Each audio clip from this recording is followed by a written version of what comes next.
I am confused. Being philosophically consistent and being a very honest person, I'm sure you can tell me where God came from. And in addition, once you've told me where God comes from, please try to clarify how you can figure that a spiritual force can have an impact on a material universe to create it. I think that some years ago we already talked about that kind of thing in philosophical circles at any rate, by posing the question, if angels are made of spiritual matter and a pen is made of material matter and spiritual matter displaces no space, how many angels can dance on the tip of a pen? I have a sense of sort of reversal experience here, but please do, go ahead. You got 5 minutes. Now, I just want to know which question. That's all right. You may take the rest of the minute. We're supposed to do one question at a time. Which one would you like? That was part of the format for the debate. So which question? I want you to fill in the story of the rest of the beginning of the universe. God, spiritual matter, impact on material matter. Okay. So 2 questions. All right. Go ahead. All right, your question, where did God come from, assumes that you're thinking of the wrong, obviously it displays that you're thinking of the wrong God, because the God of the Bible is not affected by time, space, or matter. If he's affected by time, space, or matter, he's not God. Time, space, and matter is what we call a continuum. All of them have to come into existence at the same instant, because if there were matter but no space, where would you put it? If there were matter and space but no time, when would you put it? You cannot have time, space, or matter independently. They have to come into existence simultaneously. The Bible answers that in 10 words. In the beginning, there's time. God created the heaven, there's space, and the earth. There's matter. So you have time, space, matter created a trinity of trinities there. Just, time is past, present, future. Space has length, width, height. Matter has solid, liquid, gas. You have a trinity of trinities created instantaneously, and the God who created them has to be outside of them. If he's limited by time, he's not God. The guy who created this computer is not in the computer. He's not running around in there changing the numbers on the screen. There is no matter as such. All matter originates and exists only by virtue of a force which brings the particle of an atom to vibration and holds this most minute solar system of the atom together. We must assume behind this force the existence of a conscious and intelligent mind. This mind is the matrix of all matter. What if part of your subconscious is still connected to the original consciousness that programmed this virtual reality? After all, we know that our subconscious can create a physical experience for us while we sleep. Genuine inspiration, right? Now, in a dream, our mind continuously does this. We create and perceive our world simultaneously, and our mind does this so well that we don't even know what's happening. Says God, bah, humbug. He can prove the non-existence of God because there was no time for God to create the universe at the instant of the Big Bang. He says time started with the Big Bang, therefore there was no time for God to create a universe, i.e. there's no God. I think there's a flaw in that argument, because Einstein's theory of gravity breaks down at the instant of the Big Bang.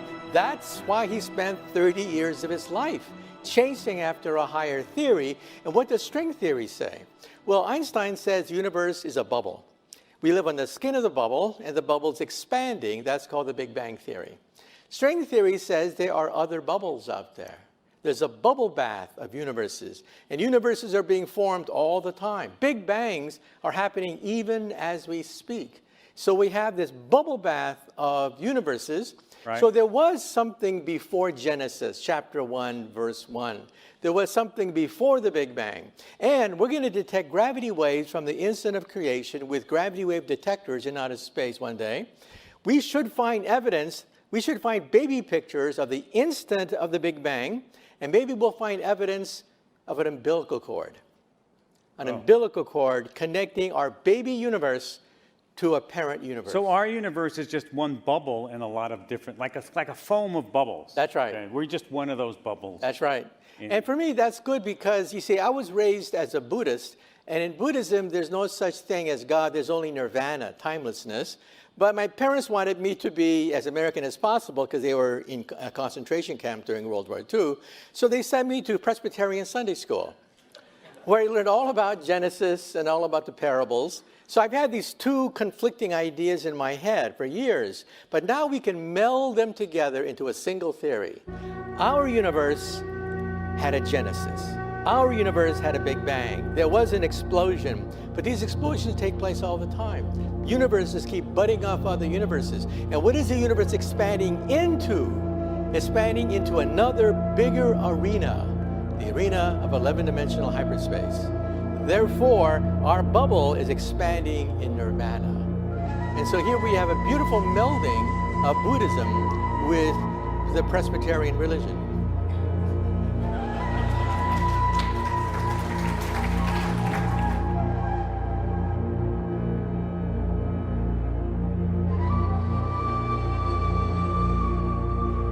Did you ever wonder if there's anything more to the human than this physical body that we have? Well, it's real interesting because if we go back in history, they talk about something called spirit, an energy, and an invisible force that seems to be controlling who and what we really are. Quantum physics emphasizes that the universe is not really split into two realms, a material realm and an energetic realm. Quantum physics reveals that everything is made out of energy.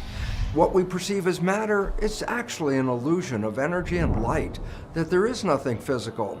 You know, what do you mean? I say, well, first of all, a very simple fact.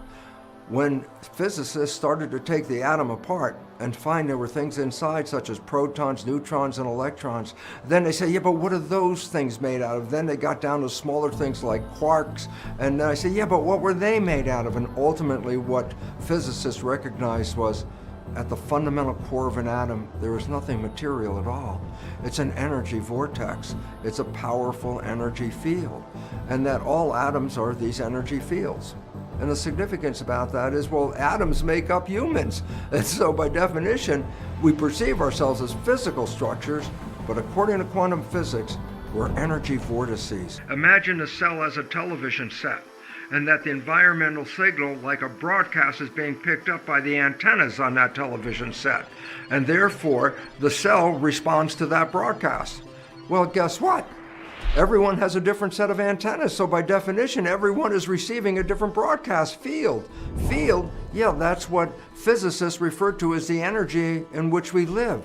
So all of us are in a field, but each one of us actually receives a very precise and specific part of that field different than everybody else. No two people share the same self-receptors. That's why we just can't exchange cells, organs, and tissues with each other. Now comes an interesting part. If the cell is like a television receiving a broadcast, then consider this. What happens if you're watching your TV and it breaks? We say the TV's dead. I go, yeah. But now the question is this, yes, the TV just died, but is the broadcast still there that I was watching? The answer, of course, it's still there. The television's gone, the broadcast is present. I say, how would you know? Well, one way of knowing, get another TV set, plug it in, turn it on, and tune it to the right station, and the show is back on air. Well, this would apply directly to humans as well. I have an identity due to a set of receptors receiving an environmental signal. If I die, I have no more reception, and therefore my broadcast exists, but there's no TV to express it. If an embryo shows up in the future with the same set of self-receptors that I have, well then guess what? I'm back online in a different TV. Does it have to be a male or female TV? Nope, that's the TV. Well, how about, is it black, white, brown, red, yellow? No, that's the TV. That's not who you are. You are the broadcast. And lastly, it's important to note that the character that you express in this life is actually sent back to your source, because your brain is not keeping your consciousness in your head, because